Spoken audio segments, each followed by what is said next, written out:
Bonjour à tous, c'est avec grand plaisir que j'accueille aujourd'hui Dorian Becker. Elle est Community et Customer Care Expert.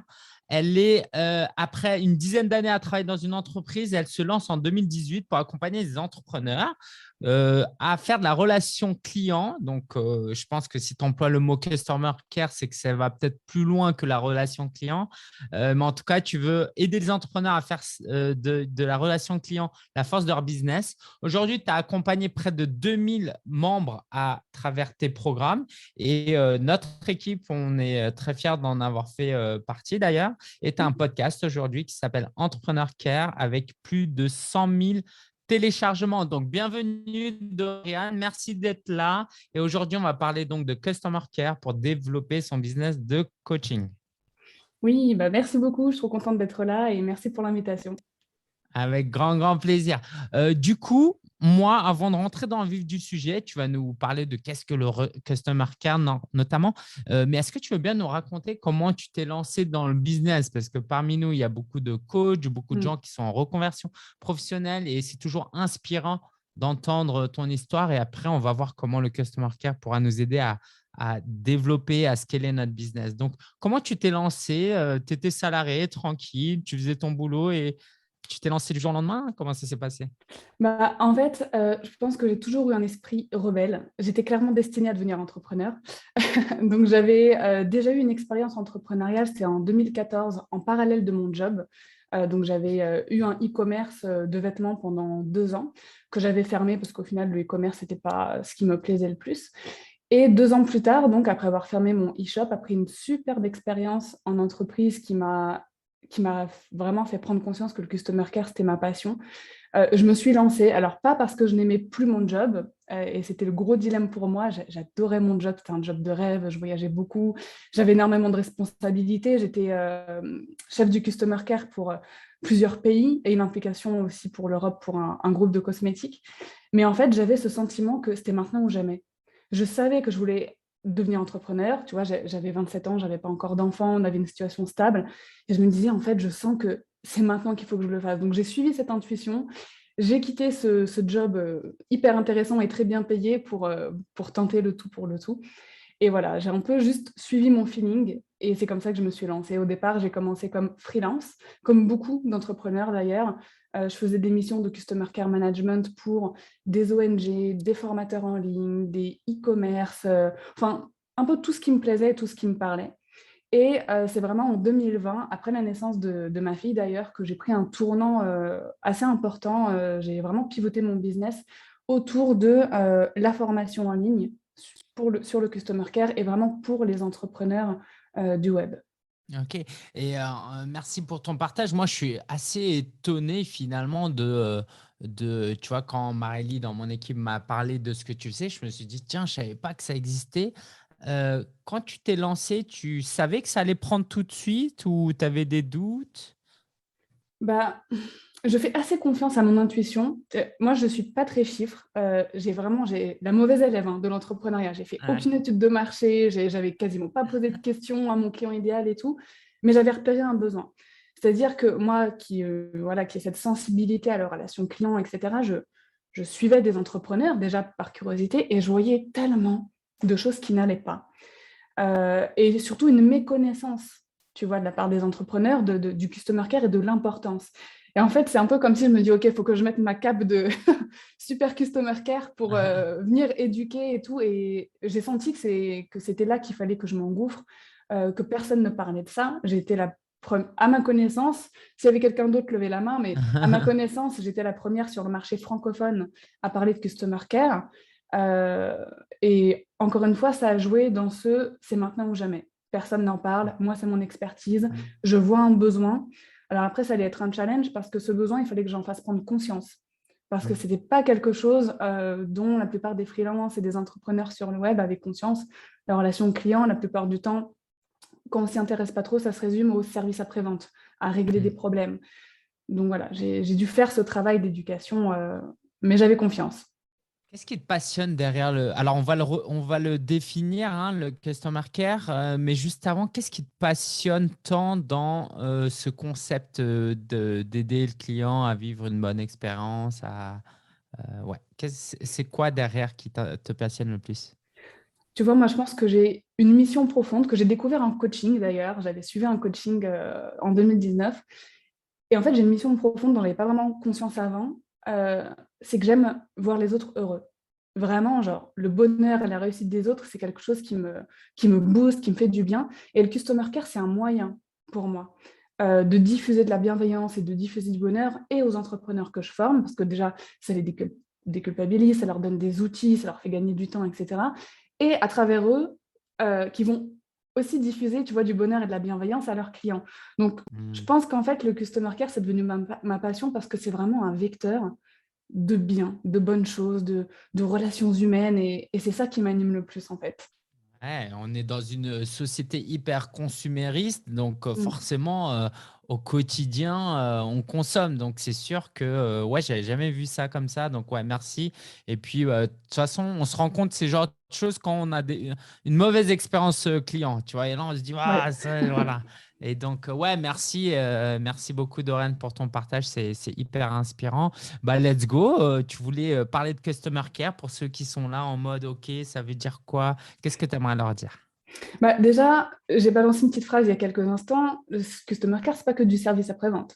Il faut pas attendre d'avoir un problème avec un client pour se dire, ah, il faut voilà, que je prenne en compte cet aspect-là de mon business. Le customer care, ça regroupe vraiment un tas de choses. En fait, je dirais même que c'est un peu comme une philosophie business qui met le client idéal, au centre de toutes les décisions de l'entreprise, que ce soit des décisions marketing, communication, d'identité visuelle aussi, vraiment tout tourne autour du client, de ses besoins et de comment on va l'accompagner au mieux au résultat qu'on lui promet à travers notre business de coaching. Donc, le customer care, ça intervient, je dirais, à 60-70% avant la vente, avant même que quelqu'un devienne client chez nous.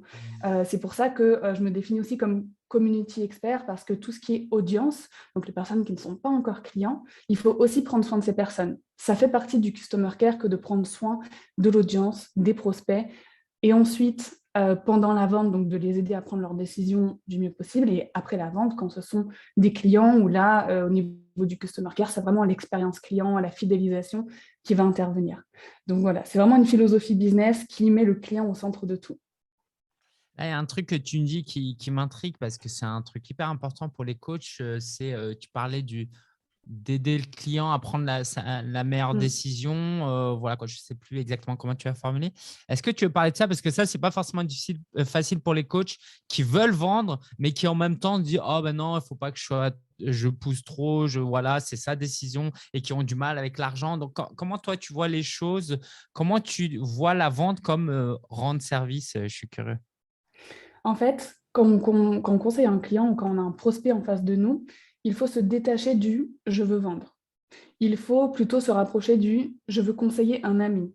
Et il faut se comporter de la même façon qu'on le ferait avec un de nos potes. Parfois, tu as un pote qui vient te voir et qui te dit ah, j'aimerais trop investir dans telle ou telle chose, qu'est-ce que tu en penses? Là, tu vas le conseiller en toute transparence et en toute bienveillance.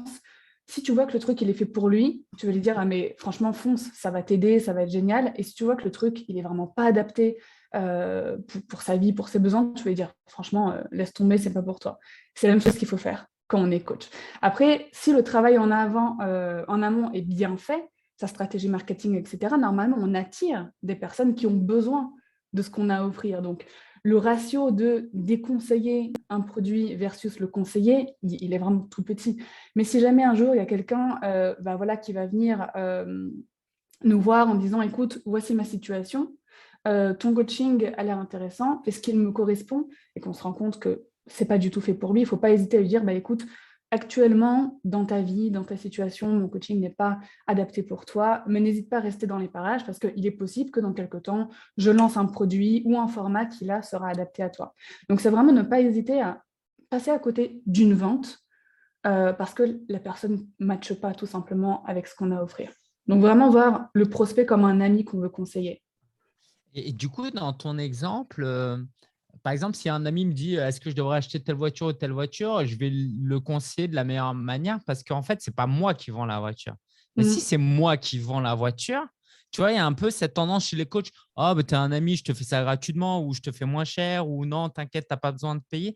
Comment on gère quand c'est nous-mêmes le vendeur et que l'ami, j'aurais peut-être tendance à lui dire, écoute, c'est gratuit pour toi. Ah bah non, c'est pas gratuit, parce qu'il y a de la valeur derrière. En fait, c'est là qui est tout l'art subtil de conseiller comme un ami, tout en faisant ressortir la valeur du produit, la transformation, qu'est-ce que ça va apporter.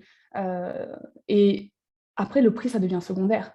Si votre client idéal a besoin de votre produit, puis après, en règle générale, on fixe aussi nos tarifs en fonction de notre client idéal, en fonction du budget, en fonction du style de personne qu'on veut viser aussi.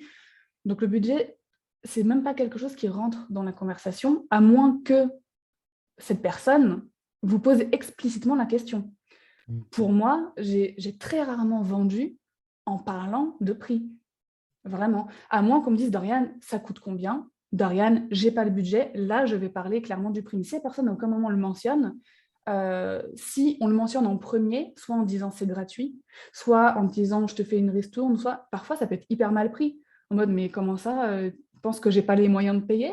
Tu penses que. Enfin, ça peut être vraiment faire attention, hein. Ouais. Ça peut être vraiment super mal pris. Donc, ça, c'est vraiment ma règle. Tant que mon prospect ne me parle pas du prix, c'est pas moi qui vais lui en parler en sous-entendant qu'il ait les moyens ou pas. Voilà, Du, on du s'adapte coup, vraiment. Du coup, c'est intéressant, c'est que, alors, c'est pas forcément tout le sujet, mais vu que tu me dis que le customer care, c'est aussi l'avant-vente, ce que tu dis, c'est que finalement, le prospect prend la décision d'acheter avant même de savoir combien ça coûte parce qu'il a compris la valeur que tu allais lui apporter, c'est ça? Ouais, si le travail de communication est bien fait, ouais. J'ai remarqué que quand on nous contacte, alors là je parle de prospects chauds, donc de personnes qui font quand même la démarche, soit de nous envoyer un commentaire, nous envoyer un DM ou un email, la décision elle est quasiment prise. La plupart du temps, quand ces personnes contactent des coachs, c'est qu'ils ont besoin de voir comment ils vont être traités. Donc de voir Mhm. avant Mhm. de commencer un coaching, comment on va leur parler, comment on va les accueillir, est-ce qu'on va être réactif, est-ce qu'on va prendre le temps de les conseiller, ou alors ça peut être aussi tout simplement pour découvrir un peu plus la personnalité du coach, parce que prendre un coaching, c'est quand même quelque chose d'assez personnel. On n'a pas envie, on a envie que ça matche avec la personnalité. Donc très souvent, et c'est pour ça que souvent on a l'impression en tant que coach qu'on nous envoie des questions bêtes, où il y a déjà la réponse partout sur nos titres, mais souvent c'est juste des prétextes. C'est vraiment des prétextes. Les prospects ont besoin de nous parler directement pour savoir à qui ils ont affaire, en fait. Et si on fait bien le travail de Customer Care juste après, qu'on est réactif, qu'on les conseille comme un ami, qu'on est chaleureux et bienveillant, en règle générale, le travail est rapidement fait. Ok, super, Dorian. Et du coup, tu voulais approfondir ce sujet sur l'importance du customer care. Aujourd'hui, si tu veux, le coach, le coach, l'entrepreneur un peu basique, ce n'est pas un jugement, je m'inclus dedans. Lui, ce qu'il veut, c'est comment je peux générer plus de revenus, comment je peux avoir plus de clients, même si tu dis que ça rentre un peu dans ce que tu dis. Voilà pourquoi un coach ici qui est peut-être à sa première vente ou qui est peut-être à 10 000 euros par mois, pourquoi il devrait mettre de l'attention dans le customer care? Juste avant de parler de ça, comme tu as parlé d'objectifs, d'argent, etc., je voudrais dire que faire un bon customer care, ce n'est pas incompatible, bien évidemment, avec le fait de vouloir faire de l'argent. Le customer care, c'est un outil de vente aussi.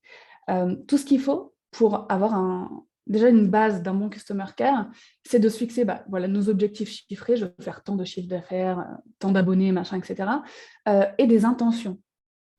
Qu'est-ce que je veux transmettre? Qu'est-ce que je veux envoyer?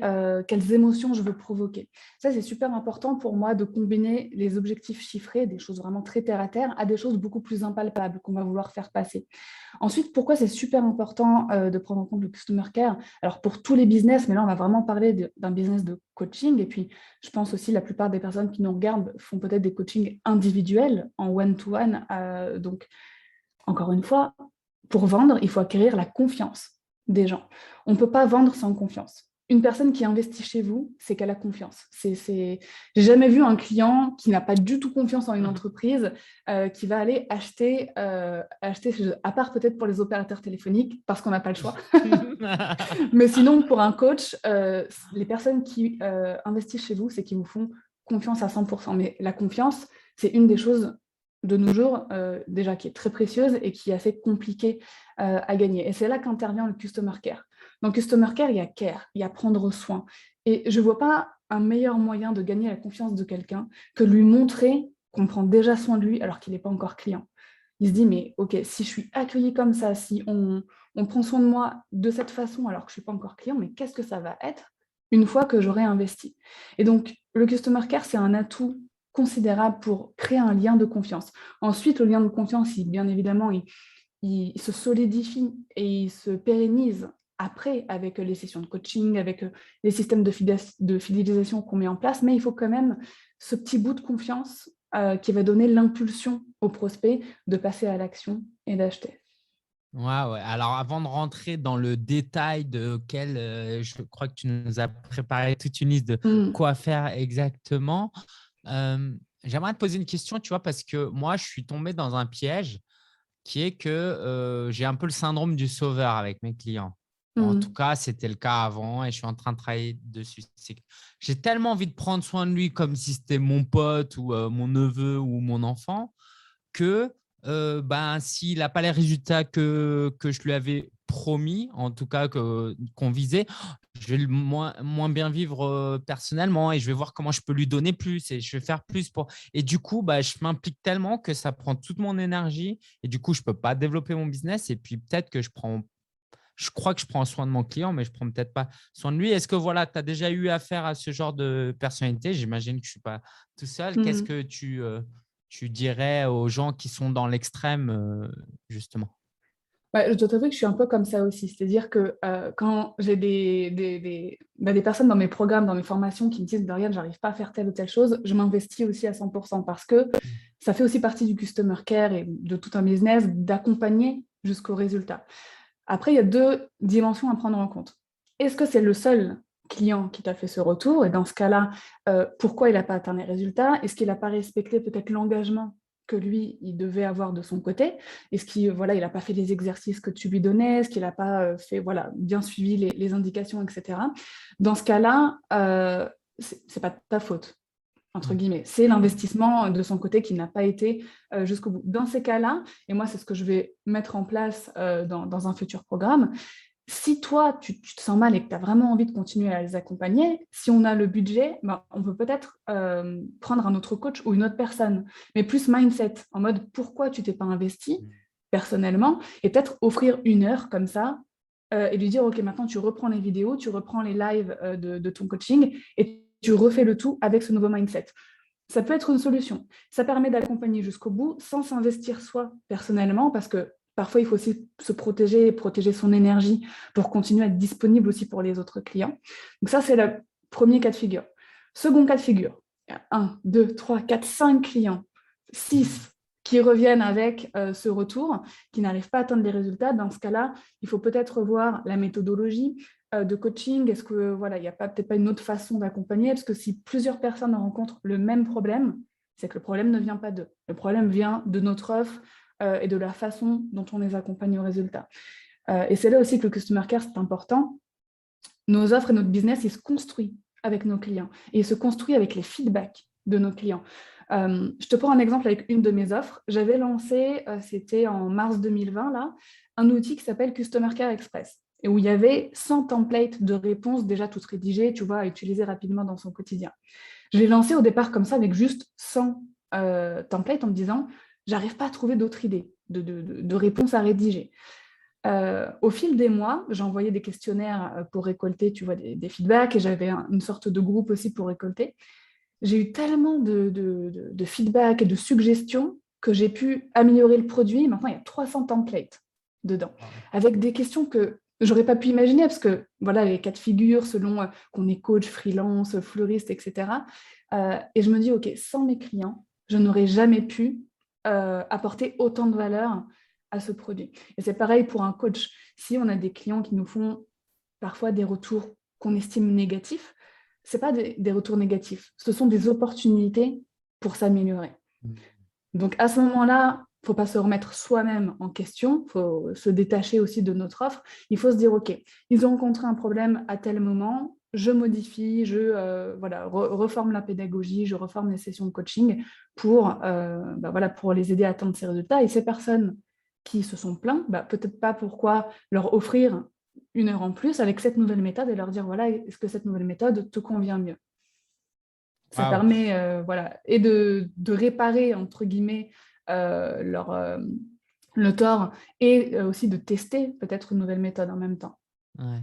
Et je suis impressionné de cette démarche. Comment tu fais pour justement vraiment rester assez, quoi, bien gérer tes émotions parce que c'est pas forcément facile. La plupart des gens, dès qu'ils ont un retour négatif, ça les décourage et puis ils s'enferment entre guillemets, quoi. Comment toi tu fais pour gérer ça? Alors moi déjà, j'ai 10 ans de Customer Care dans les dents.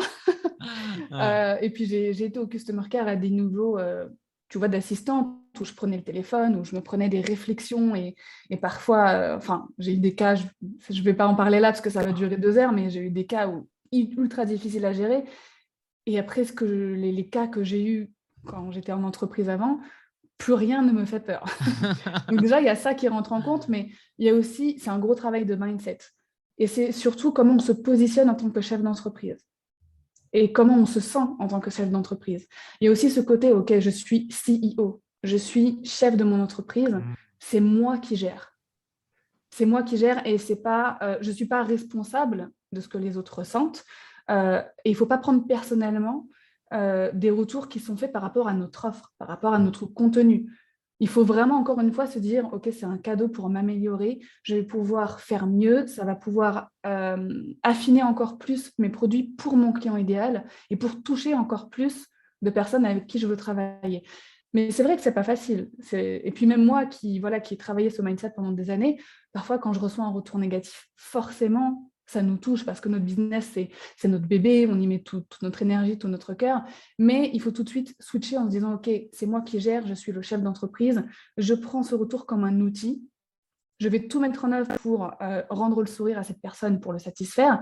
Et son feedback, ça va être un outil pour encore faire mieux et pour encore plus développer mon entreprise. Parce que au final, c'est ça aussi le but quand on est chef d'entreprise, c'est qu'on veut emmener notre business le plus loin possible. Et je me répète, mais encore une fois, c'est impossible de le faire sans nos clients et sans leur retour, qu'ils soient positifs ou qu'ils soient négatifs.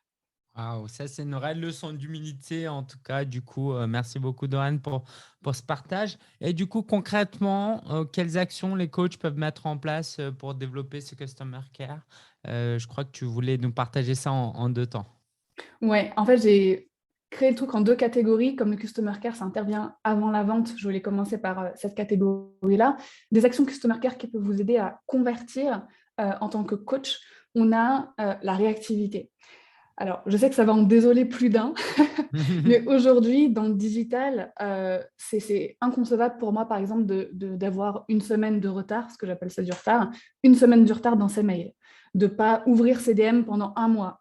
Ça m'arrive, j'ai déjà envoyé des DM à des coachs, ils ne m'ont toujours pas répondu, ça fait 3 mois, je ne vais jamais travailler avec ces personnes. Ça, c'est clair et net. Donc, la réactivité, alors je ne dis pas qu'il faut répondre en 30 minutes, mais au moins en 24 à 48 heures, pas laisser passer 2 jours quand quelqu'un nous contacte. Ça, c'est le premier signe qu'on leur prête attention. Tu vois que ce qu'ils ont à dire nous importe, qu'on les prend en considération. Voilà. Première chose, réactivité, que ce soit par email, Instagram, tous les canaux de communication en fait, sur lesquels on est présent. Ensuite, il y a le fait aussi de considérer tout le monde, même si à première vue, ce ne sont pas nos clients idéaux. Est-ce que j'ai un exemple? Parfois, on peut le sentir, il y a des personnes qui ne vont pas répondre de la même façon à des personnes qui considèrent comme leur client idéal, par exemple qui semblent avoir le budget, si je prends cet exemple, et à des personnes qui ont l'air de ne pas avoir le budget, ou le compte Instagram qui correspond à, etc. Et ça peut être une erreur fatale parce que, voilà, en ayant travaillé aussi dans le commerce pendant des années, l'habit ne fait pas le moine. Le compte Instagram ne fait pas le moine. Donc, c'est super important de considérer tout le monde sur une même échelle quand ils sont prospects. Et encore une fois, on se réfère à ce je conseille comme un ami. Si je vois que ça ne convient pas, je le dis. Ensuite, on a une organisation exécutive, j'appelle ça. Alors, ça fait peur, mes craintes, c'est vraiment pas la mer à boire. C'est juste que pour assurer cette réactivité, comme tout, il faut un minimum d'organisation. quelque chose que je déconseille de faire parce que c'est très chronophage et ça perturbe aussi son emploi du temps en tant que coach, c'est d'aller checker toutes les heures, toutes les 5 minutes son compte Instagram pour voir si on a un DM, ses adresses email et répondre là tout de suite, plusieurs fois étalées dans la journée.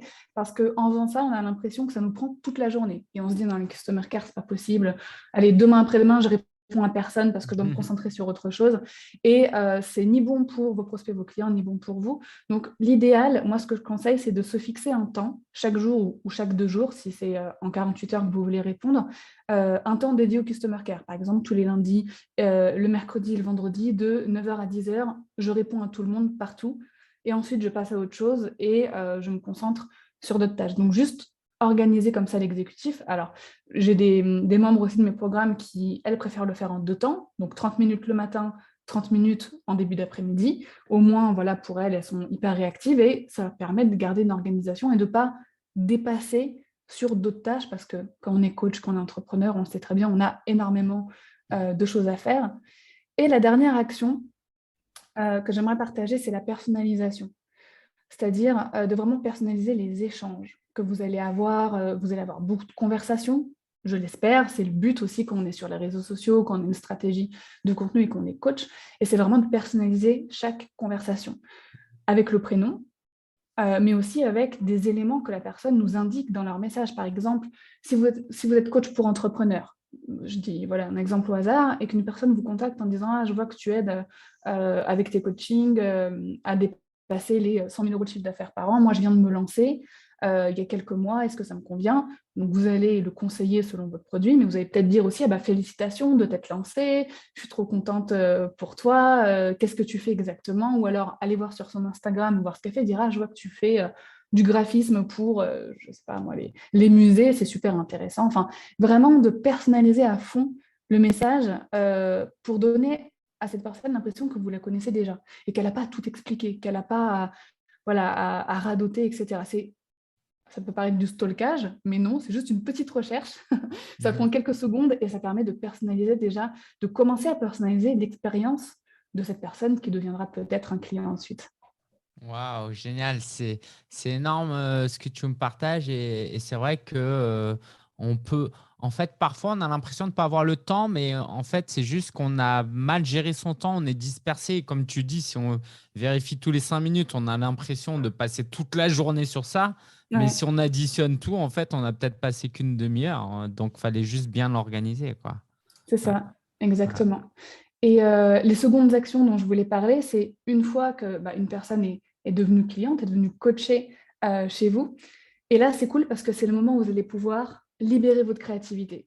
Pour moi, c'est la partie la plus fun du customer care, dans le sens où là, on peut vraiment tout personnaliser et mettre à son image, au branding de son entreprise, etc. Donc, on a déjà l'onboarding. Donc, c'est vraiment l'accueil d'un coaché. Qu'est-ce qui se passe une fois que la personne elle clique sur payer, qu'elle a rentré sa carte bleue, qu'elle a payé? Qu'est-ce qui se passe? Est-ce qu'elle reçoit des mails? Est-ce qu'elle reçoit une vidéo? Est-ce qu'elle reçoit un colis chez elle avec, voilà, surtout pour les coachings premium, on va dire. Qu'est-ce qui se passe? Comment on l'accueille? Quand on invite quelqu'un chez nous, en règle générale, avant que cette personne arrive, on va parfumer la maison, on va faire le ménage, on va disposer une jolie table. Quand elle arrive chez nous, si c'est la première fois, on lui fait visiter, on lui montre comment ça se passe chez nous. Mhm. Il va s'asseoir, peut-être qu'on va lui servir un thé, un verre, etc. Bref, inconsciemment, on met en place déjà un onboarding invité. Mais c'est la même chose avec nos clients, en fait. Qu'est-ce qui se passe quand cette personne rentre chez vous? Donc là aussi, libérez votre créativité. Il n'y a pas de limite. Euh, Tout ce que vous pouvez faire qui rentre dans vos moyens, dans votre budget, franchement, faites-le. Ensuite, on a le suivi. Donc ça, je pense qu'en coaching, je ne suis pas coach, mais je pense qu'en coaching, c'est quelque chose d'assez naturel parce qu'on va suivre un petit peu l'avancée de nos coachs et voir où ils en sont. Est-ce qu'ils ont besoin d'aide supplémentaire? Est-ce qu'ils ont réussi les derniers exercices qu'on leur a donnés? C'est vraiment juste montrer qu'on est là, qu'on est disponible et qu'on est là en support s'ils ont besoin entre 2 sessions de coaching ou ce genre de choses. Ensuite, on a la fidélisation.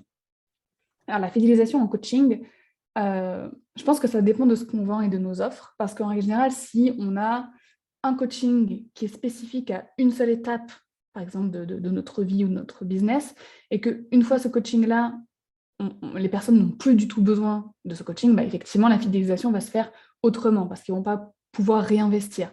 Mais si, et la plupart du temps, c'est ce que les coachs font, je pense, il y a une sorte d'écosystème d'offres qui s'adapte à plusieurs niveaux de nos coachés. Là, dans ce cas-là, ça devient hyper intéressant parce qu'il est beaucoup plus facile de convertir quelqu'un qui est déjà client, en fait. Et j'ai même les chiffres en tête. La source, c'est le site Grens qui l'a donné. On convertit de 60 à 70% un client, quelqu'un qui est déjà client, alors qu'on n'a que 5 à 20% de chances de convertir un nouveau prospect. Donc la fidélisation, je dirais qu'il faut mettre 50 à 60% de son énergie dedans et 20 à 40% dans l'acquisition. Donc vraiment, c'est hyper important. La fidélisation, ça peut se faire par une newsletter dédiée aux personnes qu'on a déjà coachées avec des informations exclusives. Ça peut se faire par un groupe privé après les coachings. Ça peut se faire par un produit qui est adapté uniquement aux personnes qui ont déjà suivi un coaching avec nous. Ça peut être un colis peut-être pour sceller la fin d'un coaching. On peut imaginer vraiment beaucoup de choses. Ça peut être un programme ambassadeur, tu sais, avec de l'affiliation ou des cadeaux selon un nombre de recommandations, etc. On peut vraiment imaginer beaucoup de choses. Et dans ce process de fidélisation, on peut ajouter de la gamification. Ça, c'est l'avenir, c'est une tendance 2022 en Customer Care que je vous balance là en avant-première. J'en ai même pas encore parlé, moi, dans mes contenus. Yeah. Mais la gamification, c'est le fait d'apporter du fun et du jeu en fait dans son parcours client. Donc ça peut se faire avec l'audience, ça peut se faire dans le parcours prospect, mais là dans la fidélisation, c'est encore plus intéressant. Donc gamification, ça vient de game et en fait c'est vraiment de challenger, et même pendant les coachings, tu vois, parfois, et je pense surtout en coaching, il y a peut-être des actions qui vont nous demander de nous dépasser, de sortir de sa zone de confort, de faire des choses qu'on n'a pas du tout envie de faire. Et le fait de rajouter de la gamification, de rendre la chose challengeante et se dire, par exemple, OK, je t'ai donné 3 actions à faire, là, dans ton coaching. Si tu réussis les 3 actions avant telle date, voilà ce que tu obtiens. Donc, c'est vraiment mettre du jeu. Encore une fois, on peut libérer sa créativité. Ça peut être un système de points. Ça peut être un travail de groupe aussi. Peut-être mettre en concurrence un groupe de coachés avec un autre. Ça peut être vraiment beaucoup de choses. Waouh. Ouais, c'était génial, c'est génial. Merci Dorian pour tous ces conseils, c'était hyper précieux. On approche de la fin. Est-ce que tu aimerais conclure sur tout ce qu'on a vu aujourd'hui avant de parler du cadeau aussi que tu proposes à ceux qui sont là? Comment tu aimerais conclure cette session? Alors, j'aimerais terminer par dire une chose très importante au sujet du Customer Care, c'est que, et désolé de le dire, mais le Customer Care, c'est une tâche infinie. C'est-à-dire que ce n'est pas comme d'autres éléments de notre to-do list où une fois que c'est coché, on peut l'oublier. C'est-à-dire que c'est un travail quotidien. C'est quelque chose qui va évoluer aussi avec notre business, c'est-à-dire que l'expérience que vous allez créer aujourd'hui pour vos clients à la suite du visionnage de cette masterclass, elle ne sera pas la même dans 2 ans. Dans 2 ans, vous aurez d'autres idées, vous aurez envie d'apporter une autre expérience.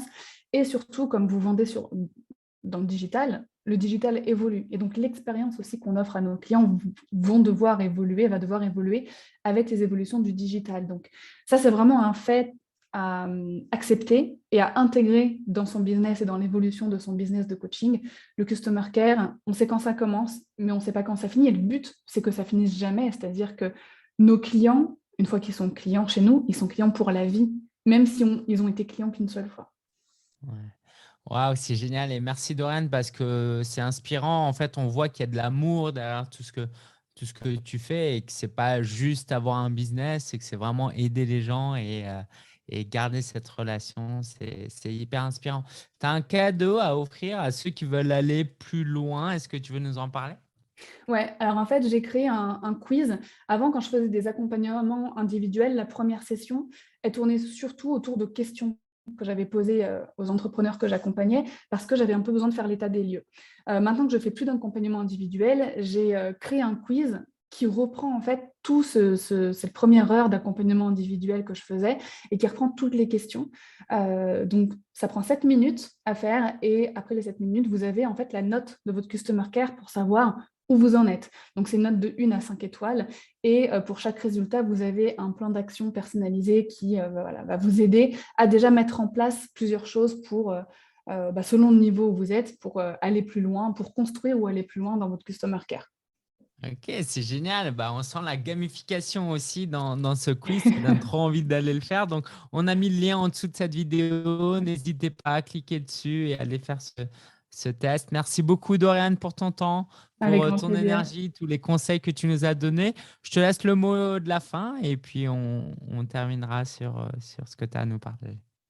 Je vais finir par une citation que j'aime beaucoup, que j'ai inventée. Plus ils sont, plus ils sont heureux, plus le business prospère. Jamais oublier Waouh, ça.